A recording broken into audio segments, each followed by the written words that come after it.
You see this? This is not just an apple. This is a promise. A promise of a buttery, flaky crust of warm, cinnamon-kissed apples, of the kind of pie that makes grandmothers nod approvingly and makes diets temporarily irrelevant. Hey there, fellow pie enthusiasts. If you've ever wanted to make homemade apple pie that tastes just like a hug from autumn itself, congratulations, you're in the right place. Today I am sharing all of my secrets, including how to keep your crust from turning into a brick and how to get that perfect gooey filling without creating apple soup.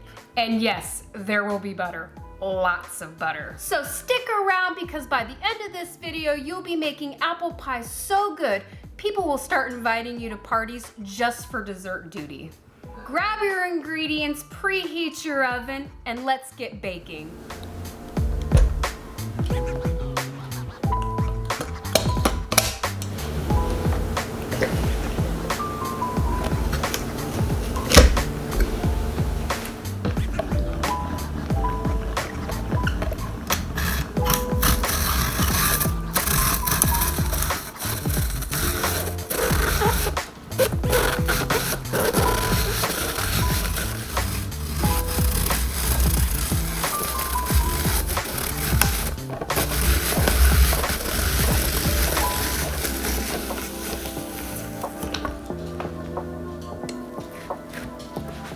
All right, let's talk about apples. And why am I specifically using these beautiful, delicious red apples instead of the traditional Granny Smith? Now, don't get me wrong. There is nothing wrong with using Granny Smith apples. They're tart and they also cook very well in the baking process.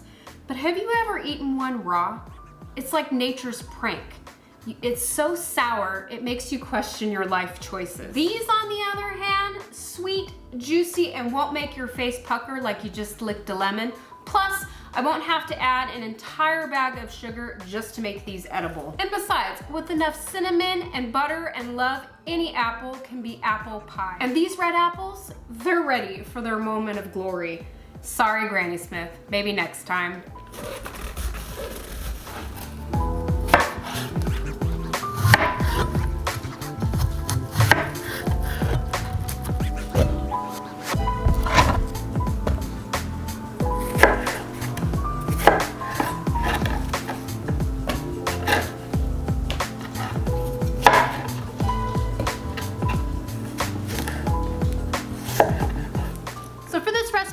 Start off with 6 cups of peeled, cored, and thinly sliced apples. Now it's time to add all the fun stuff. 1 cup of sugar, 2 tablespoons of flour, 1 teaspoon of cinnamon, 1/4 teaspoon of nutmeg.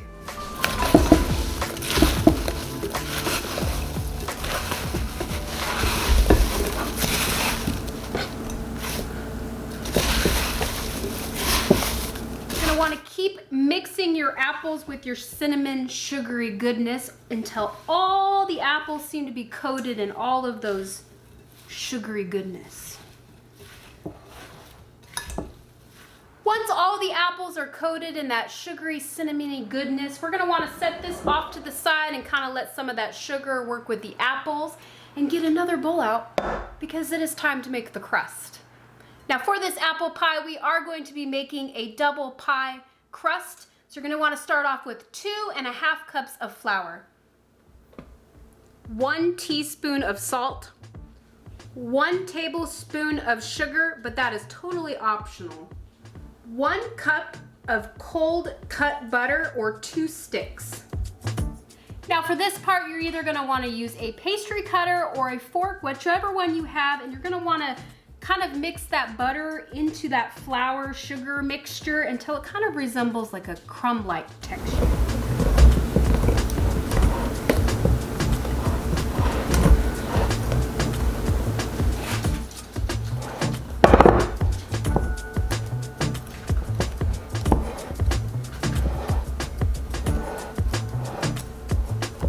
Should look something kind of like this. It's kind of crumbly looking, almost looks like a crumble topping, kind of. Something like that. Now we're gonna turn this into dough. You're gonna wanna add 6 tablespoons of just ice cold water.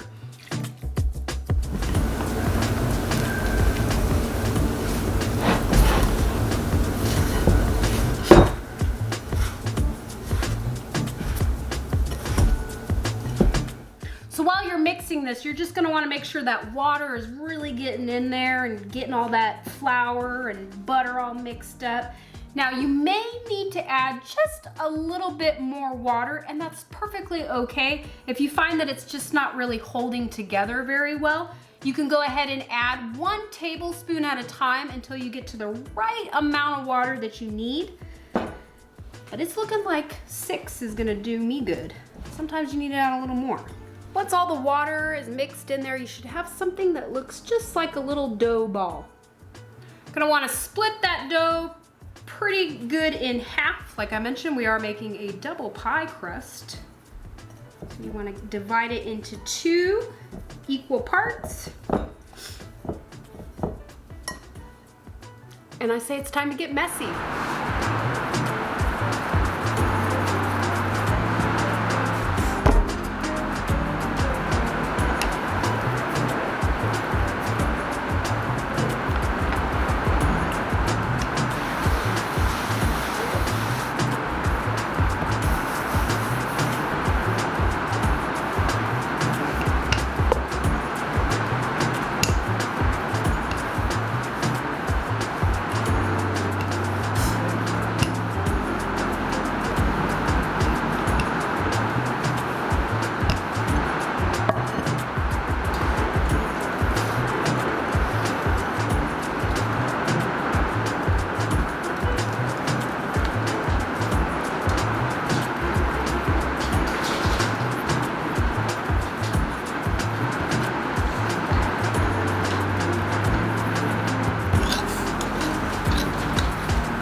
Getting this top crust rolled out, and of course it's raining and thundering outside, so guess what, this is the perfect rainy afternoon treat. I think it's nice, it's warm, and it got me thinking about apple pie and the recipe and kind of where it came from. And apple pie recipe was actually the first documented apple pie recipe is from 1318. That is just crazy to me. And actually it was made with like figs and pears and some raisins, and it was actually made inside a like shell crust, also known as a coffin, believe it or not. And they actually had to do that with no sugar, as sugar was really expensive item to have back in the day. So bringing us into the 18th and 19th century of the apple pie recipe, Americans often ate this for breakfast as it was hearty, filling, and made with fruit, so obviously that made it healthy, right? Maybe that's a tradition we need to bring back. Then became the phrase, as American as apple pie became popular during World War II, as when soldiers were asked what they were fighting for, they would reply, Mom and apple pie. It was then later advertised to reinforce the idea that apple pie was an American tradition, even though the recipe originally came from Europe. I'm gonna slap this on here, and then guess what, guys? The fun part is about to start.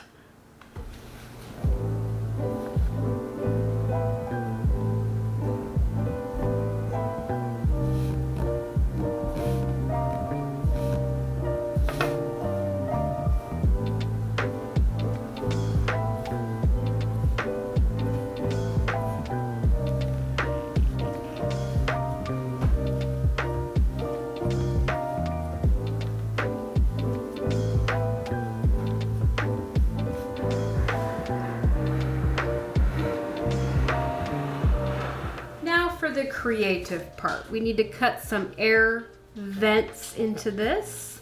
And you can get real creative and do some type of little pretty design, or you can just cut little slits. Doesn't matter, whatever you think looks nice.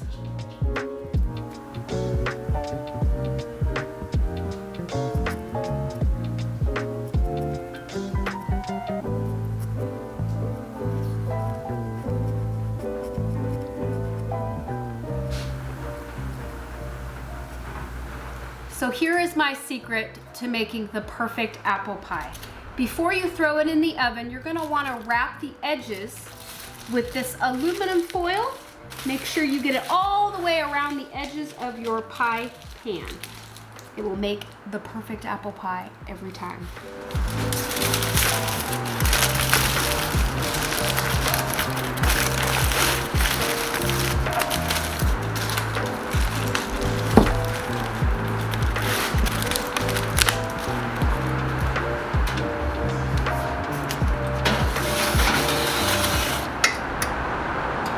Now baking this pie, it is a two-step process. You're gonna wanna bake it with the foil on for 25 minutes, then remove the foil and bake it for another 20 at 375.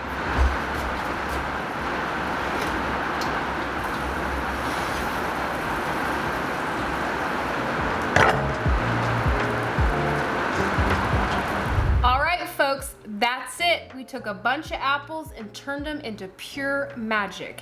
If your kitchen smells amazing right now, congratulations, you're officially winning at life.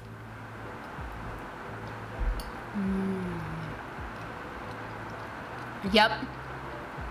Tastes like fall, nostalgia, and a little bit of pride. Because let's be honest, homemade pie is a flex. If you followed along, comment below and let me know how your pie turned out. Did you follow my recipe or did you go rogue and throw in something wild? I love chaos baking, so I want to hear about it. Also, if you haven't already, be sure to hit that subscribe button because let's face it, I'm sure this isn't going to be the last time we bake something buttery and delicious together. And if you don't hit that subscribe, your next pie might mysteriously burn. Just saying. All right, I'm gonna enjoy the rest of this pie. Thanks for hanging out with me. See you on the next one.